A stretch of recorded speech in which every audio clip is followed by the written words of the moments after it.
शांति। ओम शांति। आज मीठे बाबा के 10 तारीख के महावाक्य हैं। आज बाबा ने कहा, मीठे बच्चे, तुम्हें इस रुद्र ज्ञान यज्ञ का बड़ा कदर होना चाहिए, क्योंकि इस यज्ञ से ही भारत स्वर्ग बनता है। तुम इस यज्ञ के रक्षक हो। ठीक है, बाबा कह रहे, बच्चे, जो बाबा का घर है इसका तुमको बहुत कदर होना चाहिए। ठीक है, यहाँ की एक एक चीज़ों का कदर होना चाहिए, क्योंकि यहाँ से ही मनुष्य देवता बन रहे हैं। बाबा ने कहा, रक्षक हो तो बड़ी संभाल रखो। तो प्रश्न है बच्चे, बाप व टीचर को तलाक अथवा फारकती कैसे और कब देते हैं? तो आंसर है, जब बाप अथवा टीचर को भूल जाते हैं, मुरली मिस करते हैं, पढ़ते व सुनते नहीं हैं, तो वह बाप को फारकती व तलाक दे देते हैं। बाबा कहते हैं, बच्चे, तुम मुझे तलाक कभी नहीं देना। ठीक है, फारकती मतलब होता है छोड़ देना। तो दूसरा प्रश्न है, तुम्हारा सत्य ज्ञान मनुष्यों को मुश्किल समझ में आता है, क्यों? तो आंसर है, क्योंकि ये ज्ञान परंपरा से नहीं चलता, अभी ही प्रायलोप हो जाता है। इस ज्ञान का किसी को भी पता ही नहीं है। ये ज्ञान नया है, इसीलिए उन्हें समझने में मुश्किल लगता है। कोई भी चीज़ परंपरा से चली आती है जो सहज रहती है। तो गीत है, पितृ मात सहायक हमारे। ओम शांति। जिसके साथ बच्चों का भी योग है, उनकी बाहर मनुष्य महिमा गाते हैं। तुम उनकी याद में बैठे हो। अपने को आत्मा समझ, देह का अभिमान छोड़ के बस एक ही याद में रहना है। अभी तुम आत्माभिमानी बने हो, पहले देह अभिमान में थे। सतयुग में तुम बाप को नहीं जानते, क्योंकि सुख में होते हैं ना, तो बाबा को याद नहीं करते। तो बाबा ने कहा, यहाँ दुखों में हो तभी पुकारते हो। गायन भी है, दुख हरता सुख करता। वास्तव में सच्चा सच्चा हरिद्वार तो ये है। मनुष्य हरि कहते हैं श्री कृष्ण को, वैकुंठ को श्री कृष्ण का हरिद्वार कहते हैं। अब तुम जानते हो ना, वास्तव में हरि श्री कृष्ण को नहीं कहेंगे। हरि मतलब है दुख हरने वाला, और जो वो है वो परमात्मा शिव है। श्री कृष्ण जो है वो स्वयं ही क्या करते हैं, तैयार होते हैं। ठीक है, दुखों की दुनिया से पार होते हैं, माँ बाप के द्वारा पालना लेते हैं। तो जो कोई भी मनुष्य का सहारा ले रहा है, चाहे वो देवता ही क्यों ना हो, वो कभी किसी के दुख नहीं हर सकता। ठीक है, क्योंकि उसके जीवन में भी दुख निश्चित है। चाहे वो उस जन्म में ना हो, किसी न किसी जन्म में रहेगा। देवताओं की अगर बात करें, देवताओं से शक्ति हमें मिल सकती है, लेकिन वो हमारे दुख को कम नहीं कर सकती है। उसके पीछे कारण है। कारण ये है, क्योंकि जो दुख हरता सुख करता है वो परमात्मा के साथ जुड़ा जाता है, न कि किसी इंसान के, किसी मनुष्य आत्मा के साथ, किसी धर्मात्मा के साथ, किसी देव आत्मा के साथ। हाँ, अच्छी भावना से अगर आप भक्ति कर रहे हैं, सच्चे भाव से कर रहे हैं, तो ऐसा नहीं है वो व्यर्थ है। उसका इजाफा आपको मिलेगा, लेकिन उतना नहीं मिल पाएगा जितना सोचें कि पूरा भगवान आपके दुख हर ले। तो वो श्री कृष्ण से या किसी भी देवी देवता की अगर बात करें, वो पॉसिबल नहीं है। तो बाबा ने कहा, दुख हरने वाले को हरि कहेंगे। तुम जानते हो, शिव बाबा श्री कृष्ण का द्वार अथवा वैकुंठ यानी सतयुग का द्वार खोलने आया है। तो ब्रह्मा बाबा की जो आत्मा है, वो जब द्वापर कलयुग में है, तो वो स्वयं ही दुखी है, विकारों के वशीभूत है। ठीक है ना, वो तो सतयुग त्रेता में तो सुखी रहेंगे हम। तो तुम जानते हो, शिव बाबा श्री कृष्ण का द्वार खोलने आए हैं ब्रह्मा के माध्यम से। ठीक है, यानी वैकुंठ का द्वार खोलने आए हैं। कोई मकान बनाते हैं तो कोई ओपनिंग सेरेमनी करते हैं, तो बाबा आया है हरिद्वार की सेरेमनी करने। यदि वैकुंठ बनाने, कृष्ण की राजधानी में कंस तो होता नहीं, बाप द्वारा हम वर्षा ले रहे हैं। बाप ही आके सारे स्वर्ग की स्थापना की सेरेमनी कर रहे हैं। स्थापना को सेरेमनी कहा जाता है। ठीक, तो बाबा ने कहा 1936 से सेरेमनी बना रहे हैं कि धीरे धीरे करते करते अभी स्थापना पूरी हो रही है। मकान का पहला फाउंडेशन लगाया जाता है, फिर मकान पूरा होता है, फिर सेरेमनी की जाती है। तो जो बाबा है ना वो फाउंडेशन लगा रहे हैं, इसीलिए कहा जाता है ब्रह्मा बाबा के लिए, जैसे कि कहते हैं कि ये फाउंडर है इंस्टीट्यूशन के, इस संस्था के फाउंडर है। बट ये नहीं कह सकते कि ये भगवान है। जैसे कि हम कहते हैं I am messenger of the God, मतलब हम भगवान के पैगंबर हैं। ठीक इसी तरीके से ब्रह्मा बाबा के लिए कहा जाता है कि वो फाउंडर है, ठीक है, लेकिन वो फाउंडेशन नहीं कर लगा रहे हैं, भगवान उनका माध्यम ले रहा है। जैसे किसी भी संस्था को चलाने के लिए कोई ट्रस्टी होता है जैसे, ठीक है ना, बाबा ने कहा कोई तो होगा जो शुरुआत करेगा। तो यहाँ पर भी सिर्फ ये कहा जा सकता है कि ये फाउंडर है, बाकी ऐसा नहीं है कि यही सब कुछ है। हाँ, ज्ञान मिलता है इनके माध्यम से, इनको हम अलग भी नहीं कर सकते, लेकिन ऐसा नहीं है कि आप इन्हें कहें कि यही सब कुछ है, ठीक है। तो ये बाबा ने क्लियर की है बातें, औरों को भी करनी है कि भगवान माध्यम तो लेगा ना किसी न किसी का, तो फिर सेरेमनी की जाती है। 1937 में फाउंडेशन लगाया, फिर स्थापना कर रहे हैं। तुमको खुशी है कि बाबा आया है नई दुनिया के लिए, और हमें लेके भी जाएंगे कहाँ पर, नई दुनिया में। बाबा ने कहा तुमको खुशी हो रही है, इस पृथ्वी पर स्वर्ग था फिर से आ रहा है, हर एक को पैगाम दे रहे हैं। धर्म स्थापक को पैगंबर कहा जाता है, सच्चा सच्चा पैगाम बाबा ने कहा मैं ही देता हूँ, ठीक है। जैसे हम कहते हैं ना कि हम जो बात बता रहे हैं वो बिल्कुल सही बता रहे हैं, आप माने ना माने, तो बाबा भी कह रहे हैं मैं ही तुमको सच्चा पैगाम देता हूँ। धर्म स्थापक को पैगंबर कहते हैं। तो मैं ही राजयोग सिखा के स्वर्ग की स्थापना करा रहा हूँ। तो बाबा समझाते हैं कि मैं वेद शास्त्रों से नहीं मिलता, ये सब भक्ति मार्ग के शास्त्र हैं, भक्ति की बहुत सामग्री है, जन्म जन्मांतर से तुम भक्ति करते आए हो, अब ज्ञान सुनो। भक्ति का फल कभी तो देंगे ना भगवान, और जिसने सच्चे दिल से भक्ति की है उसको ज्ञान मिल रहा है।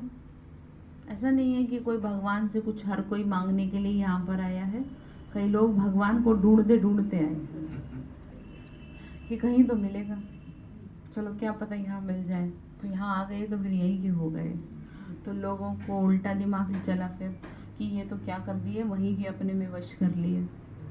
कोई कर सकता है दुनिया में किसी को वश में? ये ताकत किसी में नहीं है। तो ये बात बहुत समझने की है कि इंसान के पैर वहीं पे टिकेंगे जहाँ पे सत्यता प्राप्त होगी, या जहाँ पे सच्चा प्यार मिलेगा वहीं रुकेगा कोई भी। आप खुद को देखो, आप हर किसी के साथ उठना बैठना पसंद नहीं करते क्योंकि आपका मन नहीं मिलता। फिर चाहे वो आपकी कितनी खातिरदारी करे, कितना ही आपका सम्मान करे, आपको मन नहीं करेगा। तो बस यही बात है यहाँ पर भी कि भगवान से हमारा क्या मिल गया है, मन मिल गया है, उससे हमें सच्चा प्यार मिल गया है, जिसको हम सब में ढूंढ रहे थे, जिसको हम कभी देवताओं में ढूंढ रहे थे, तो कभी धर्म गुरुओं में ढूंढ रहे थे, कभी मनुष्य में ढूंढ रहे थे, कभी देवात्माओं में ढूंढ रहे थे, तो कहीं तो मिला नहीं। तो यहाँ मिल गया, तो इसीलिए पैर टिक गए। पैर वहीं टिकते हैं जहाँ मिल जाती है वो चीज़ जिसे आप ढूंढ रहे हैं, चाहते हैं।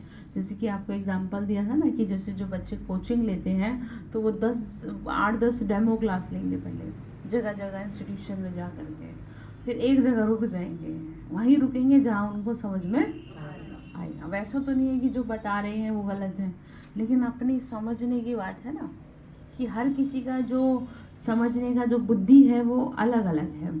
अब मनुष्य को जितनी समझ में आई वो इसीलिए दुनिया में घूम रहे हैं। कोई मंदिरों में जा रहा है, कोई धर्म गुरुओं के पास जा रहा है, कोई कहीं जा रहा है, और फिर भी गोल गोल वहीं घूम के वहीं चारों तरफ फेरे लगा रहे हैं, है ना। चारों तरफ लगाए फेरे, फिर भी हरदम दूर रहे। तो ठीक है, तो बाबा ने कहा मैं मिला हूँ, स्थापना कर रहा हूँ, मेरे अलावा कोई भी इस काम को नहीं कर सकता। तो बाबा समझा रहे शास्त्रों से तो मिलता नहीं, भक्ति मार्ग की बहुत सामग्री है, जन्म जन्मांतर से तुम भक्ति करते आए हो, अब ज्ञान सुनो। फिर सतयुग में ज्ञान नहीं सुनेंगे। कहा जाता है कि ज्ञान अंजन सतगुरु दिया। सतयुग में अंधकार नहीं है जो भक्ति करे। भक्ति मनुष्य करता ही है दो कारणों से, एक तो अपनी इच्छाओं की पूर्ति के लिए कि उसे इस दुनिया के सारे सुख मिल जाए, दूसरा डर से क्योंकि जो द्वापर युग से भक्ति शुरू हुई वो डर से ही शुरू हुई। वहाँ पे आज से 50 साल पहले भी हालात इतने बुरे नहीं थे। मनुष्य आराम से खा पी रहा था, शांति से जी रहा था, न प्रकृति का भय था न किसी और का भय था। लेकिन अभी क्या है, धीरे धीरे जो हर तरफ से भय क्या हो रहा है, इसीलिए भक्ति पूजा पाठ की तरफ मनुष्य जा रहा है। प्रकृति का भय बड़ा बुरा है। इंसान को जो डर है ना, वो जो है खत्म कर रहा है अंदर से। तो इसीलिए लोग डर डर के खा रहे हैं, डर डर के सो रहे हैं, कहीं हमें कुछ होना चाहिए। और हम बाबा के बच्चे, डर लगता है आपको? बाबा तो यहाँ मृत्यु तक का डर निकालने चला है कि तुम मरने से कैसे डरते हो, कोई मर जाए तो भी मत डरो, जीते जी मार रहा हो तो। हाँ, तो यही तो अच्छी बात है कि वो आपको जीते जी मरना सिखा रहा है, कि फिर लास्ट में अंत में मृत्यु का क्या नहीं रहेगा। अभी आपकी हर तरफ से बुद्धि हटा रहा है, सब कुछ होते हुए। मनुष्य का डर इसी बात का तो है, उसको दुख इसी बात का तो है कि हाय मेरे बच्चे, मेरा धन, मेरा ये, अगर मैं मर गया तो मेरा उनका क्या होगा। तो भगवान का शुक्रिया करें कि जो हमें जीते जी क्या करना सिखा रहा है, मरना सिखा रहा है, जीना भी सिखा रहा है। हकीकत तो यही है कि अभी तक तो जी नहीं रहे थे, अभी जीना भी सिखा रहे हैं। हाँ। जीना आ गया, मरे पड़े थे, पहले मरे पड़े थे, सही बात है, हिम्मत आ गई हमें। Very good. तो सतयुग में अंधकार नहीं है, जो भक्ति करे बाप से ज्ञान लो, फिर भक्ति नहीं रहेगी। ठीक है, दरवाजा बंद कर दो। तो बाबा ने कहा बाबा से ज्ञान मिलेगा तो क्या नहीं रहेगी, ठीक है। मतलब भक्ति का बल कभी तो भगवान देगा। अब ये तो है नहीं कि आपको मोटर गाड़ी दे दे, बंगले दे दे, ये वाले चक्कर में लोग रहते हैं कि भक्ति करेंगे तो भगवान मुझे बच्चा दे दो, भगवान मुझे धन दे दो, अब ये सारी चीजें दे दो। तो हमेशा ध्यान रखें, भगवान भक्ति का फल कभी भी ऐसे नहीं देता। भक्ति का जो फल शास्त्रों में भी वर्णित है वो ज्ञान है। तो जिसे ज्ञान मिल गया, जिसे समझ मिल गई, अर्थात भगवान ने क्या दिया, भक्ति का फल दिया। हाँ। अब ये जो स्थूल चीजें हैं ना, ये तो आपके कर्मोनुसार मिलती रहेंगी आपको। जैसा आपने पीछे दान पुण्य किया उसी हिसाब से आपके पास यहाँ टिकेगा। ठीक है, उसके लिए भगवान को चाहे आप कितने ही फल फूल चढ़ा लो, उससे कुछ होना है नहीं। साफ स्पष्ट बात कहें, भगवान से ये सब चीजें मांगने के चक्कर में बिल्कुल भी ना रहे। सिर्फ ये कहें बाबा मुझे बस हमेशा क्या दिए रखना, ठीक है। अच्छी बुद्धि रही तो धन अर्जित करना तो कुछ बड़ी बात नहीं है। बुद्धि खराब हो गई तो आपका धन जो है वो भी खराब। तो ठीक है, भगवान से क्या मांगेंगे फिर, उसने दे रखी है, बस आप भूल जाते हो तो बार बार रिकॉल करना है। तो तुम जानते हो रावण राज्य किसे कहा जाता है, राम राज्य किसको कहते हैं, तुमको अब सारी रोशनी मिली है। बाबा ने कहा क्योंकि बाप जगाते हैं। अब देखो दीपावली मनाते हैं, उसमें दीपक कोई छोटे कोई बड़े होते हैं। अब ये छोटे बड़े दीपक जग रहे हैं, ज्ञान का घृत मिल रहा है। मनुष्य मरते हैं तो दीपक में घृत डालते रहते हैं कि प्राणी अंधियारे में है तो प्राणी अंधियारे में ठोकर ना खाए, जबकि ऐसा कुछ होता नहीं है। ये शास्त्रों में वर्णित है, ठीक है। लेकिन हाँ, आत्मा को उस चीज की महसूसता होती है। ऐसा नहीं है कि आप जोत जलाएंगे तो उसे ठोकर नहीं मिलेगी, ठोकर मिलती है कर्मों-अनुसार। दुनिया का जो खेल चल रहा है वो कर्मों की गहन गति से चल रहा है। जिस आत्मा ने जितने पुण्य कर्म किए हैं उस हिसाब से मृत्यु के पश्चात उसको ठोकर नहीं मिलेगी। समय पे मृत्यु हो रही है, ठीक है। अपना सब कुछ, अपना जीवन अपना साफ सुथरा रखा है, शरीर की कर्मेंद्रियों से कोई गलत कर्म नहीं किया, तो ऐसी आत्मा कभी ठोकर नहीं खाती है। ठोकर खाने का मतलब यही है कि आप अंधियारे में तीर छोड़ रहे हैं। समझ गए? कहाँ जाके लगेगा पता? तो यही है कि ज्ञान इसीलिए तो जरूरी है, जीवन में परिवर्तन इसीलिए जरूरी है। स्वयं को नहीं बदलेंगे तो अभी तो जीवन में जो हो रहा है सो हो रहा है, मरने के बाद खेल चलेगा। फिर तो जो असली खेल चल रहा है ना वो मृत्यु के पश्चात चलेगा। अभी तो आप अपने आप को जो मर्जी कहते रहो, कितने बहाने देते रहो खुद को सही करने के कि अब मुझे ये हो रखा है, अब परिवार में ये समस्या है इसलिए मैं सही नहीं रह पाती। करते रहो ऐसे, लास्ट टाइम पे आपको पता चलेगा कि मेरे पास क्या रहा और क्या नहीं। तो कुल मिला के इन वन वर्ड बात ये है कि चाहे जो भी आपके जीवन में हो रहा है उन सारी चीजों को साइड में रख के अब काम कर लो खुद पे, ठीक है। बाबा ने का तो घृत डालने की बात कर रहे हैं। बाबा ने कहा वह है हद की बातें, तुम्हारी है बेहद की। जब रावण राज्य शुरू होता है तो ठोकरें शुरू होती है। अब दिन प्रतिदिन ठोकरें ही खाएंगे। पहले एक की भक्ति करते थे, अब तो मनुष्यों की टिवाटी की भक्ति करते हैं। भक्ति की बहुत सामग्री है, जितनी वृक्ष की सामग्री है ना, बीज से वृक्ष निकलता है, भक्ति भी इतनी है। ज्ञान है बीज। ये सृष्टि तो अनादि अविनाशी है, इसका कभी विनाश नहीं होता। ये सृष्टि चक्र लगाती है। बीज भी एक है और झाड़ भी। ऐसे नहीं आकाश में, पाताल में, सूर्य में, चांद में दुनिया है। बाबा ने कहा तो साइंस वाले चंद्रमा में जाकर रहने की कोशिश कर रहे हैं, परंतु ये नहीं समझ रहे कि ये जो साइंस है ये सारी दुनिया का विनाश करेगी। मनुष्य अपने ही विनाश का कारण बनेगा। जैसे कि अब देखो, जितने भी साधन हम टेक्नोलॉजी के यूज कर रहे हैं, जितना सुख मिल रहा है, ऐसे ही बाबा ने का दुख 1 सेकंड में दे देंगे। तो इसीलिए बाबा हमें मजबूत बनाना चाहता है। ये नहीं कि वो हमें कह रहा है कि तुम बिल्कुल नीरस जीवन जियो, ऐसे नहीं कह रहा। लेकिन बाबा कह रहा है बच्चे अपने जो सुखों को ना, अपनी खुशी को ना मनुष्य, व्यक्ति, वस्तु, पदार्थ से हटा लो। ठीक है, चीजों पे टिकी है ना आपकी खुशी, कि गाड़ी मिले तभी मैं आऊं। ये वाला एक एग्जाम्पल है, हालांकि आप लोग ऐसे नहीं हो। तो ये क्या है, हो सकता है उस गाड़ी से एक्सीडेंट हो जाए, कुछ भी हो सकता है। तो इसीलिए कभी भी पुण्य कर्म करने के लिए, भगवान की याद के लिए, कभी भी किसी चीज के सहारे की क्या नहीं करनी चाहिए आपको। हाँ, आवश्यकता नहीं होनी चाहिए, जरूरत नहीं होनी चाहिए। आप कहो बाबा नहीं मैं ऐसी तैयार हूँ, क्योंकि आपको नहीं पता। जैसे मैंने आपको बताया था, राजस्थान में गवर्नर थी, उसके घर वालों ने कहा कि आप जो है ना मत जाओ, आज कहीं जाना था उसे। तो जिस बस में वो जा रही थी तो बहुत मना किया, नहीं माने। सब कुछ अच्छा था, बहुत रोका गया, लेकिन वो जिस बस में गई वही बस क्या हो गई, पलट गई, सब मर गए। तो मतलब समझ में आ गया।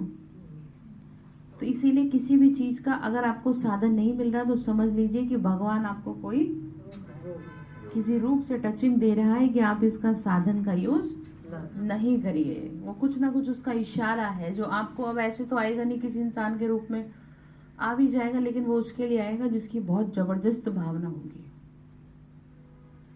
उसके लिए आएगा। वो किसी इंसान का माध्यम लेकर के आएगा। कोई ना कोई आपकी लाइफ में ऐसा आ जाएगा कि जो आपको कहेगा कि आप ये काम मत करो, और थोड़ी देर बाद वो गायब हो जाएगा।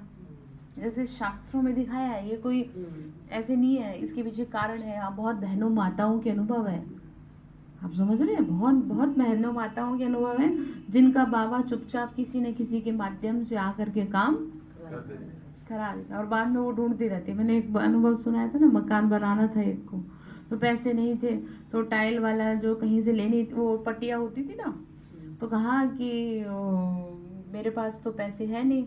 तो वो जो बहन है ना, वो तो गई नहीं उसके पास, तो किसी ने ट्रक भर के सारा सामान भेज दिया उसके घर। और एक लड़का आया कि ये लो सामान भेज दिया है, पैसे जो है बाद में आ जाएंगे। तो फिर जब वो पैसे देने गई ना उस दुकान वाले को, तो उसने पैसे नहीं लिए। उसने कहा क्यों नहीं ले रहे आप पैसे? बोले पैसे तो आपने भिजवा दिए थे। आंखों देखा अनुभव बता रहे हैं आपको, और जबकि किसी ने पैसे दिए नहीं। और जो लेकर के आया था ना सामान, जैसे श्री कृष्ण रथी बन के आया, उसका भी ऐसे ही। फिर वो ढूंढने से भी नहीं मिला कि वो लड़का गया कहाँ। तो ये क्या मिलता है? भगवान के प्रति भावना का मिलता है। तो उन्होंने कहा पैसे तो दे गए, हम कौन से पैसे, मैं तो नहीं ले सकता पैसे आपसे।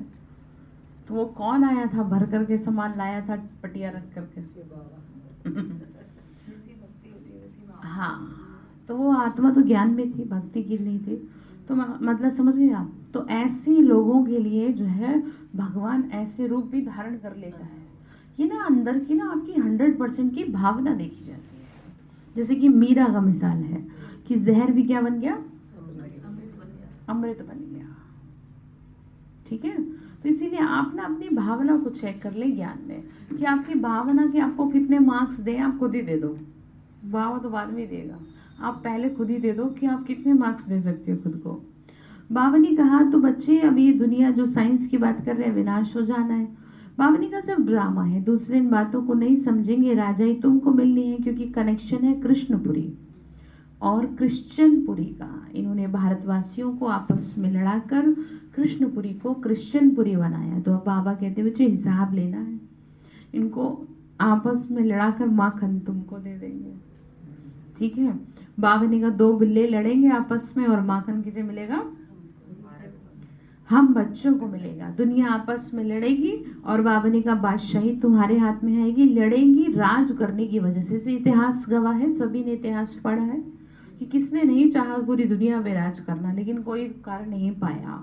बाबा ने कहा क्रिश्चियन चाहे तो कर सकते हैं लेकिन नहीं कर पाएंगे, साइंस का बल की वजह से, साइलेंस का बल चाहिए जो नहीं है। तो इसीलिए बाबा ने कहा तुम्हें मिलेगा, तुमको मालिक बना रहे हैं तो ये आपस में लड़ेंगे जरूर। अब देख रहे हैं ना, तो वो समझते हैं हम पहलवान हैं, वह कहते हैं हम पहलवान हैं, तो जीतेंगे कैसे फिर हम।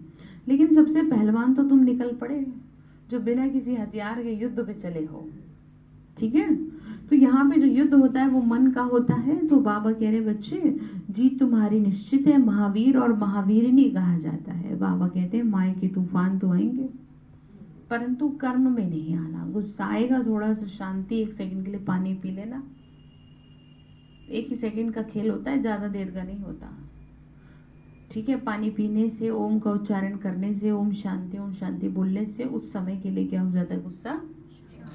या फिर आप ये भी कर सकते हैं कि मैं इसको इस बात का जवाब अभी नहीं, थोड़ी देर बाद दूं, बस थोड़ी देर रुक जाओ फिर मैं इसे बताती हूँ, अपने आप को कहो, और थोड़ी देर बाद आप बात ही भूल जाओगे।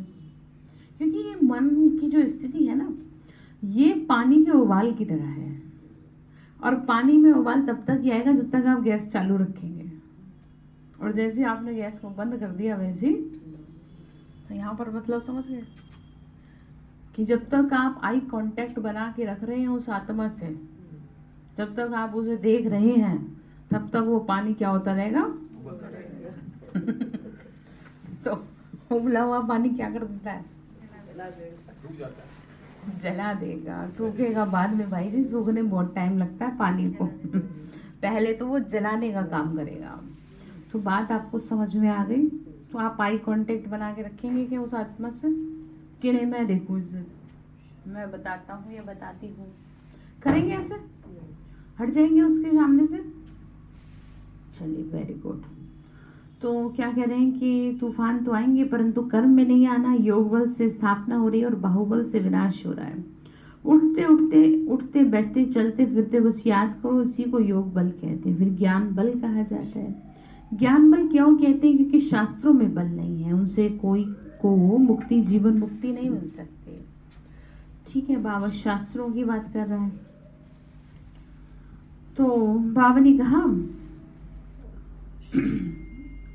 इसीलिए उनको ज्ञान नहीं कहते, भक्ति के शास्त्र कहेंगे। ज्ञान का कोई शास्त्र नहीं होता। अभी जो राम के पुस्तक बने हैं वह जो भी शास्त्र आदि हैं सब लड़ाई में खत्म हो जाएंगे। बाबा ने कहा झूठी गीता, सच्ची गीता सब खत्म हो जाएगी, क्योंकि सदगति मिल रही है, सब कामनाएं पूरी हो जाती है, कोई कामना नहीं रहेगी। अब 84 के चक्र को जानते हो ना, तुम अभी बेअंत नहीं कहेंगे। बेअंत कहते हैं नास्तिक, कहते हैं गॉड फादर, परंतु नाम रूप देश काल कर्तव्य को तो जानते ही नहीं। मनुष्य तो रावण को जलाते हैं, तुमको तो अब हंसी आती है कि ये तो हर बार जलाते हैं फिर भी नहीं विनाश होता। फिर आती है दीपावली, अभी वहां घोर सोच रहा है तो उनको राम राज्य कहते हैं। बाबा ने कहा कहते तो सब है राम राज्य चाहिए, परंतु कहाँ से लाए राम राज्य? अब आप खुद राम बनो तब तो आए राम राज्य। तो हर कोई घर में अगर एक एक भी राम हो तो भी घर बचा रहे। वो गिने चुने हैं ज्ञान में चलने वाले, और आपको चाहिए कि घर का अगर कोई एक बंदा भी ज्ञान में चलता है तो आपके अंदर इतनी शक्ति होनी चाहिए कि आप घर में सबको शांत रख सको, आपकी प्रेजेंस पे लड़ाई झगड़ा ना हो। या ये नहीं कि आप ही लड़ाई झगड़ा करो, आप राम ही क्या बन जाए फिर, क्योंकि दोनों की नाम राशि कैसे दोस्त बनेंगे फिर? तो मतलब समझ में आ गया? तो अपने घर, अगर आप अपने घर में ज्ञान में चलते हुए भी अपने घर को भी नहीं संभाल सकते, अपने घर में शांति नहीं बना के रख सकते, तो फिर आपका फायदा क्या जीवन का? कई लोग बिना ज्ञान के घर में शांति से रहते हैं, प्यार से रहते हैं, आपस में एक दूसरे का सम्मान करते हैं, अपनी बातें नहीं थोपते। बहुत है ऐसे लोग बहुत बहनें ऐसी चलती है जिनके युगल हैं और जो ज्ञान में नहीं है, और वो बहुत अच्छे से चलते हैं। मेरे पास उनकी महिमा के लिए शब्द नहीं है, वो इतने अच्छे हैं। तो इसीलिए आपको देखना है कि हमें तो भगवान का क्या मिला है, ज्ञान मिला है। तो हमको कितना कैसे रहना चाहिए, शांति से रहना चाहिए। ठीक है। तो बाबा ने कहा राम राज्य रावण राज्य, बाबा ने कहा कि ट्रांसफर होना है राम राज्य में, उससे पहले तुम जाएंगे रुद्रमाला में, और ये जो इस्लामी बौद्धियों की आत्माएं हैं वो आधा कल्प मुक्ति में रहेंगी। जब हमारी सतयुग की प्रारब्ध जब पूरी हो जाएगी तब धर्म आत्माओं का आना शुरू होगा। द्वापर को रावण राज्य कहते हैं, क्योंकि देवता धर्म को भूल गए। ये होना जरूर है। मिसाल बढ़ के झाड़ का देते हैं। बच्चे जानते हैं कि देवी देवता धर्म स्थापन हो रहा है, फिर वो क्या हो जाएगा। हाँ जी, शीला बहन क्या कह रहे हैं। सतयुग हो जाए, देवी देवता धर्म जो है फिर वो छिप जाएगा, अभी छिप जाएगा। अभी तो क्या है, बाबा ने कहा कि जब सतयुग आएगा तब तो ठीक है देवी देवता धर्म में, फिर क्या हो जाएगा, फाउंडेशन प्रायलोक हो जाएगा। जैसे कि अभी कोई खुद को देवता स्वीकारने कोई तैयार नहीं, हाथ जोड़ लेंगे। जब उन्हें कहूंगी यहाँ देवी देवता बनने की शिक्षा दी जाती है, ऐसे हाथ जोड़ लेंगे, बोले हाँ हम नहीं बन सकते, आप ही हो, बस आप महान हो। मैंने कहा ये तो कुछ भी कह लो, वो तो हम है ही जो यहाँ बैठे हो।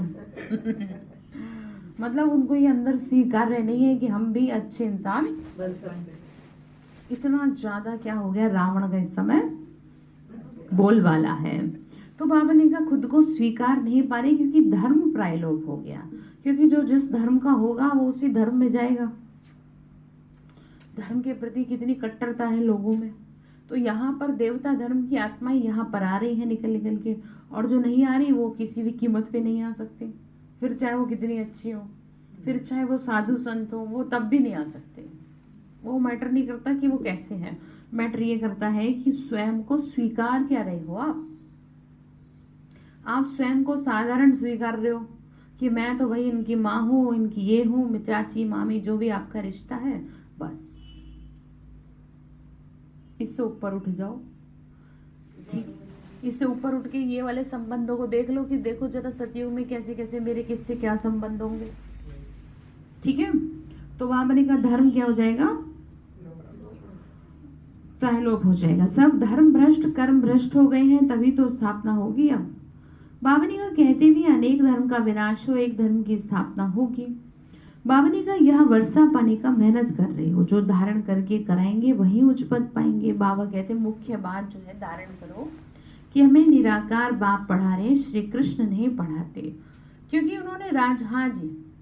उन्होंने राजगुरु द्वारा राज विद्या ग्रहण करी है, तो वो क्या पढ़ाएंगे। पहले पढ़ रहे हैं तो अभी पढ़ा दें तो पढ़ा दें, तभी शिक्षा देंगे अर्जुन को बड़े होकर के युद्ध के मैदान में। तो पहले पढ़ तो रहे हैं। तो यहाँ शिव बाबा पढ़ रहे हैं क्या, तो शिव बाबा क्या कर रहे हैं, वो किसी से भी क्या नहीं लेते, शिक्षा नहीं लेते, जन्म नहीं लेते माँ के गर्भ से।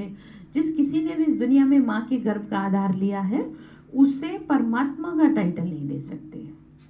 फिर चाहे वो देव आत्मा धर्म आत्मा ही क्यों ना हो, नहीं कह सकते परमात्मा।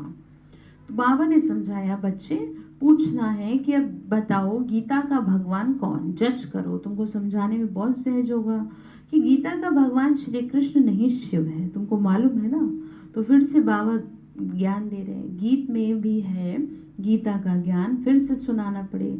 गीत तो तुमने नहीं बनाए, बनाने वाले तो मनुष्य हैं, परंतु अर्थ तो समझते नहीं कि गीता के भगवान ने ज्ञान घोड़े गाड़ी में बैठकर दिया।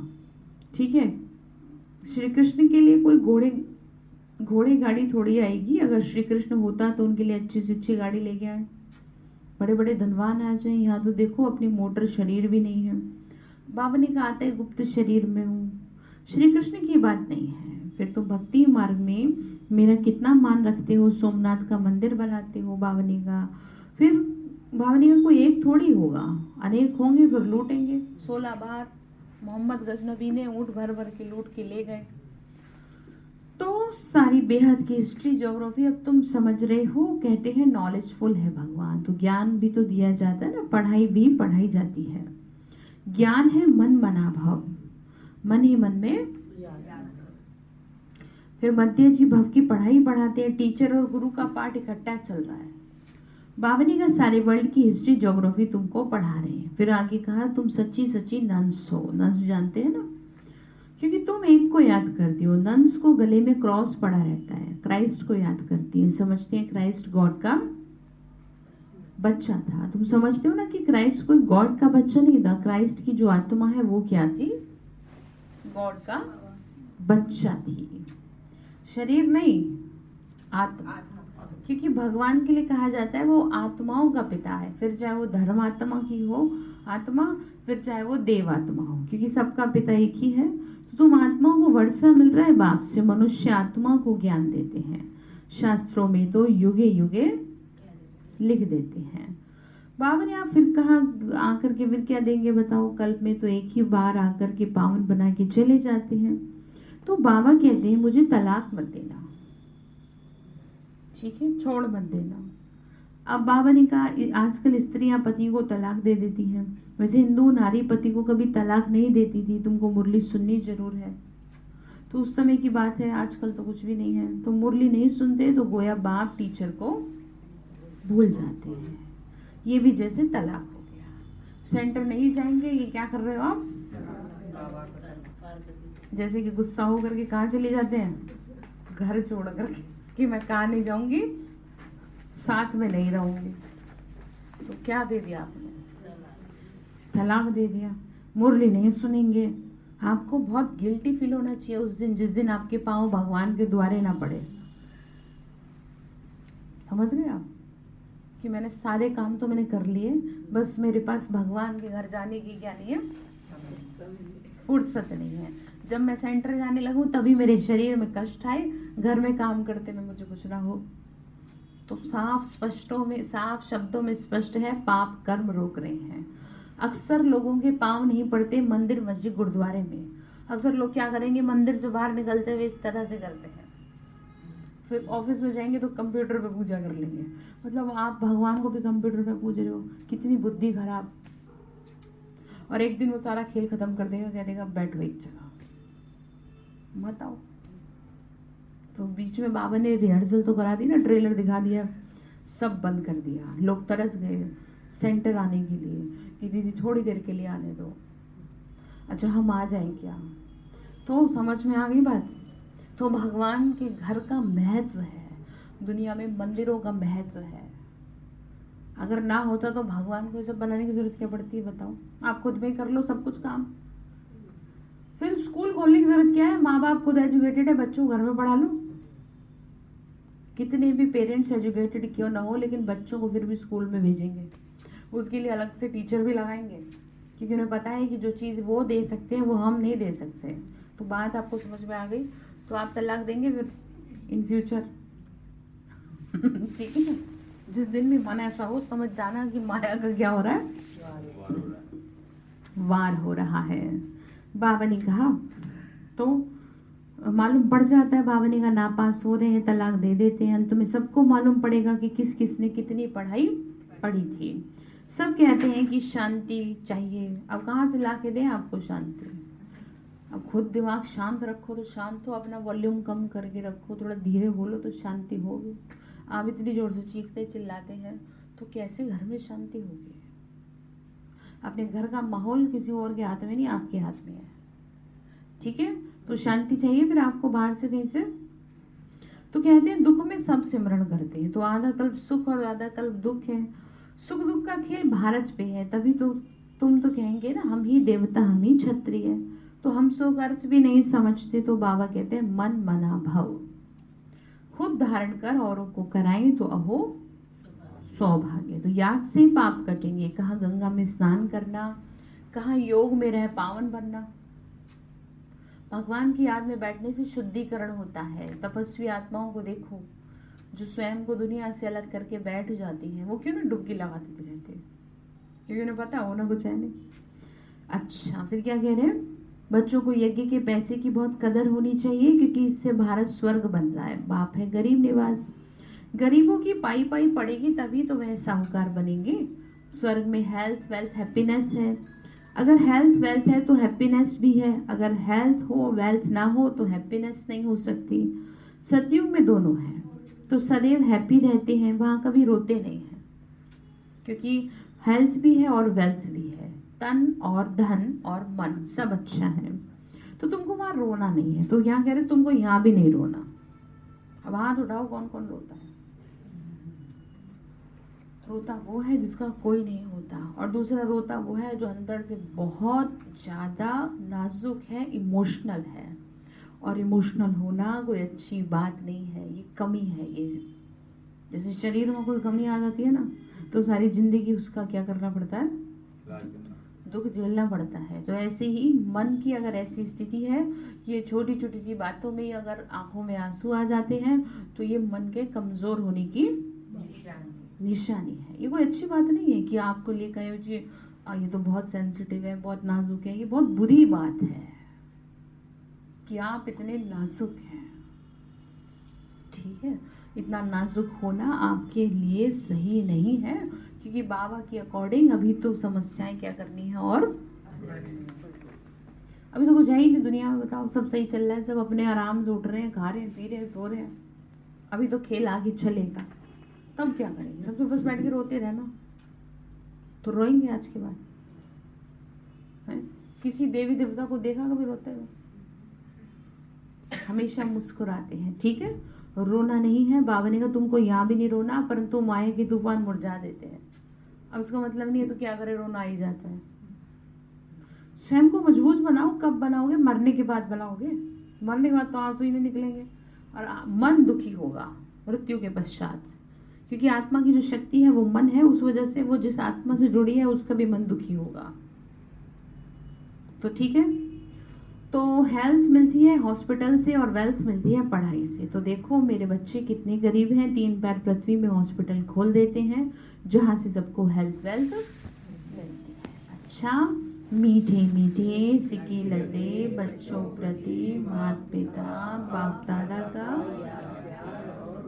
बोलो जोर से, रूहानी बाप की रूहानी बच्चों को नमस्ते। हम रूहानी बच्चों की रूहानी माता पिता बाप दादा को नमस्ते। बाबा नमस्ते। शुक्रिया बाबा, शुक्रिया बाबा, शुक्रिया। धारणा के लिए मुख्य सार है, माया के तूफानों में कभी मुरझाना नहीं है।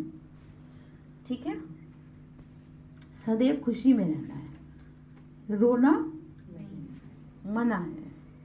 ठीक है, दूसरी पॉइंट है, हमको निराकार बाप पढ़ाते हैं, इस नशे में रहना है। इस झूठी दुनिया से कोई भी कामना नहीं रखनी है। ठीक है, कि मुझे प्यार मिले, मुझे सम्मान मिले, मेरी भी तो इज्जत हो। यहाँ की इज्जत बड़ी भारी है। अच्छा है लोग आपको नहीं इज्जत दे रहे, तो कम से कम भगवान आपकी जो इज्जत दे रहा है वो तो महसूस होगी आपको। यहाँ की इज्जत दे दी जाएगी आपको, फिर बाद में ब्याज से ले भी ली जाएगी, और वो फिर आप सहन नहीं कर पाओगे कि मेरी इसने क्या कर दी। तो अच्छा है कि कोई आपको इतना ज्यादा क्या ना दे, मान ना दे। मान सुख देता है, इसमें कोई बुरी बात नहीं है, और इसमें कोई ये नहीं है कि मान की कोई इम्पोर्टेंस नहीं है। लेकिन जो मान है वो आत्मा को कमजोर करता है। अब समझ लो आप, सम्मान, मान सम्मान ना आत्मा को कमजोर कर देता है। वो सुख भी देता है, खुशी भी देता है, लेकिन एक तरफ वो कमजोर भी कर रहा है, क्योंकि जब नहीं मिलेगा तो आपको तो बुरा लगेगा। आपको लगेगा कि मैं तो कैसे जीऊँ। अब जैसे घर में अगर आपको कोई पूछे ना, पहले आपको बहुत पूछा, जैसे जैसे बुढ़ापा आ रहा है वैसे वैसे आपको कोई बात ही ना करे, आपको बहुत बुरा लगेगा, दुख होगा। हाँ, तो इसीलिए पहले से ही जिससे जैसा रिलेशन है उसमें डिस्टेंस रखो। नहीं मिलता सम्मान, बहुत अच्छी बात है, भगवान सम्मान दे रहे हैं, इंसानों के सम्मान के पीछे क्या भागना। तो आपको स्वीकार है ये बात? हाँ जी, है कमलेश्वर, स्वीकार है आपको ये बात? मान चाहिए यहाँ के लोगों का? ठीक है, उन्हीं को मुबारक हो। तो क्या कह रहे हैं कि इस झूठी दुनिया में कोई क्या नहीं रखना, कोई कामना नहीं रखना। तो वरदान दिया बाबा ने, हर रोज मुरली के साधन द्वारा व्यर्थ को खत्म करने वाले 5वें ऑनर भाव। हर रोज किसके साधन द्वारा? मुरली के साधन द्वारा व्यर्थ को खत्म करने वाले 5वें ऑनर भाव। हर रोज की मुरली मन को बिजी रखने का साधन है। मुरली के कोई भी पॉइंट पर मनन करते रहो तो मन बिजी रहेगा और व्यर्थ स्वतः ही खत्म हो जाएगा। ये देख लो बात क्या कह रहे हैं। मन को मनसा वाचा कर्मणा सेवा में इतना बिजी कर दो जो व्यर्थ के संकल्प आए ना, तभी फाइनल पेपर में पास विद ऑनर हो सकेंगे। अगर व्यर्थ संकल्प चलने का अभ्यास होगा तो समय पर धोखा खाएंगे। ठीक है, तो मन को किस में बिजी रखेंगे? मुरली के एक पॉइंट ले लो आप। स्लोगन है जो आप अपना प्लान बना रहे हैं उसको प्रैक्टिकल में लाने के लिए बालक और मालिकपन का बैलेंस रखो। जो प्लान है उसको प्रैक्टिकल में लाने के लिए बालक, भगवान का मैं क्या हूँ? और दुनिया का, सतयुग की दुनिया का क्या बनने वाला हूँ? मालिक बनने वाला हूँ। तो इस बात का आपको क्या रखना है? बैलेंस रखना है। ठीक है, तो आज के लिए विशेष बाबा ने कहा है कि बच्चे आपको क्या नहीं करना, माया के तूफानों में मुरझाना नहीं है। और बाबा को तलाक देने की बात अगर आए तो समझ लेना, मन अगर आपका मुरली से या सेंटर से हट रहा है तो समझ लेना कि माया आपको क्या कर रही है? हाँ, वार कर रही है। ठीक है, ओम शांति।